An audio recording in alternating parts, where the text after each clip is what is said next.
I was part of the Young People's Socialist League for many years, and we had a forum called Red Youth, and for all the things that happened on there, for all the youthful indiscretions and regrettable things and debates for good and for bad, I would not lose a moment's sleep knowing that the entire contents were leaked online.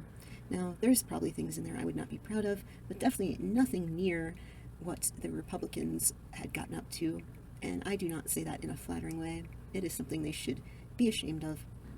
First off, there really isn't much of a comparison. We were throwing Caesar dressing at conservative radio hosts or sometimes embarrassing them on their own shows. We weren't working for them. We weren't anywhere near the levers of power, and if we were, I think we might have been a little more serious. I have to say that it was an incredible experience, and if you weren't there, there's not any way to really describe it. It is like lightning in a bottle.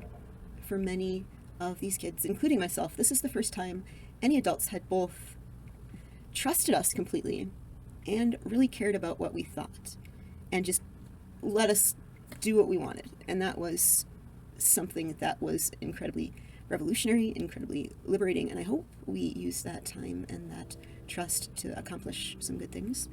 But that is something that is very important to do for kids, to trust them. And I think, personally, it is shameful that what they choose to do with this was, and let's be honest, there is a difference between edgy humor and just being a bigot. Saying bigoted things is not a joke. Jokes are a very specific thing. There's a punchline, there's a reason it's funny, there's some expectation that is set up but then violated. I mean, and they were not doing this in the form of satire, and just saying it's a joke does not make it okay. And I'm not saying that we should censor people who engage in this behavior, but we should question whether they should have their hands on the levers of power when they are clearly bigoted against large swaths of America. But also, our cutoff was 30. I think the Republicans were 40, and many of them were fairly close to that, or at least older.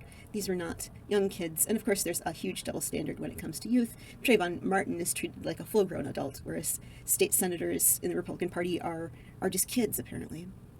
There was clearly a very specific angle to the slurs and phrases they used on a regular basis. There's a purpose to this. It isn't them just being edgy. The purpose of the bigotry in the conversations of the young Republicans is gatekeeping.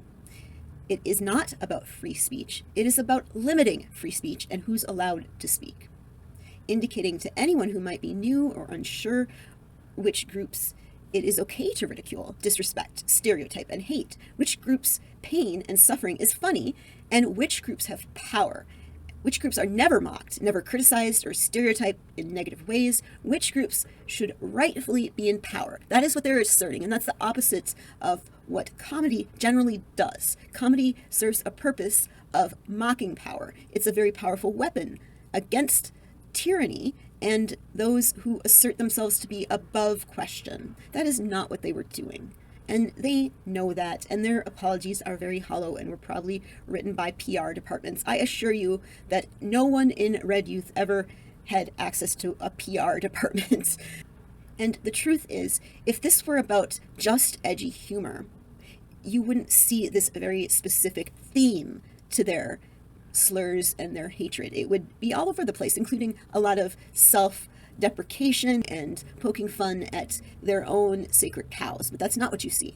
It's always the same targets, the same stereotypes, the same slurs, and it serves a very specific purpose. It is not done in jest because it actually represents what conservatives think, and they don't even hide it anymore. They don't even bother with the dog whistles anymore.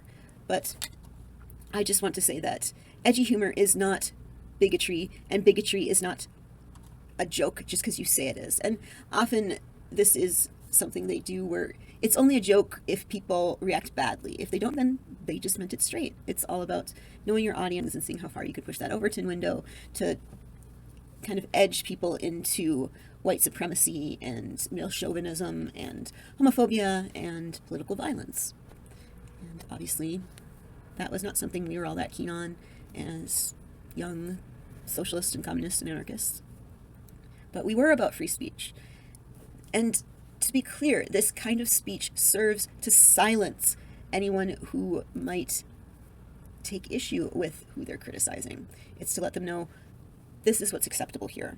Edgy humor is supposed to offend conservatives. It isn't what's spoken by conservatives, so I strongly push against this idea that the right cares about free speech, first of all, because they don't. They're the ones burning and banning books. And we saw that with Charlie Kirk's death. I mean, my own video, one of the first responses I got was to warn me to take this down or else. Because, well, we saw that. Or else. They were bragging about all the people that were getting fired for having opinions on Charlie Kirk that they didn't like. So, for them, free speech means they get to say whatever they want without criticism. It's not even about censorship. It's just you're not even allowed to disagree with them. And anyone else who has an opinion that they don't like, they get to silence them. And again, that is the purpose of this kind of speech in that kind of arena. It's to let people know who's in power and who is not allowed to talk. And I'm not saying the left is perfect. We all know about the gulag jokes, and I'm not all that fond of the drinking male tears thing. I think it's counterproductive, but I really encourage people to actually listen to what Carlin had to say about this, because if conservatives did that, I don't think they would cite him as the reason they should be able to say these jokes, because he did have a lot to say, not only about offensive humor and who doesn't and why they do it, but also about class and class warfare. And comedy traditionally has picked on people in power, people who abuse their power. Women and gays and immigrants are kind of, to my way of thinking, underdogs. And, you know, he ought to be careful because he's Jewish. And a lot of the people who want to pick on these kind of groups, the Jews are on that list a little further. You got women, gays, gypsies, blah, blah, blah, blah, and then suddenly you find Jews. And Andrew, suddenly Andrew's arrested. Yeah, so, you know, I mean, obviously he should do what he wants. And why does he get away with it, do you think, then? Well, we have never laughed at jokes about the Well, poor. he's appealing. I think he's appealing largely. I think his core audience are young white males who are threatened by these groups. I think a lot of these guys aren't sure their manhood, because that's a problem when you're going in through adolescence. You know, am I really? Could I be? I hope I'm not one of them. And the women who assert themselves and are competent are a threat to these men, and so are immigrants in terms of jobs. You began a sentence a little while ago with it's not a surprise. It shouldn't be a surprise. It shouldn't be a surprise that rich white men don't care about poor black people, period. So they're not high on their list. They're not high on their list.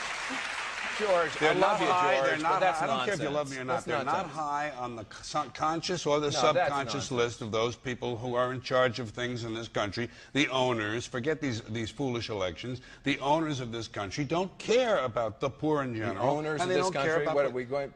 is this Karl Marx talking to me? The owners of this country are the voters of this country. You're wrong about that, my friend. Aren't the owners of this country the voters in this country who elected George Bush? No, they're not. Listen, politics, these elections are a charade. It is a charade. Oh, okay. It is, they are meant to... Well, I'll tell you, listen, just listen for a minute. Learn a little something.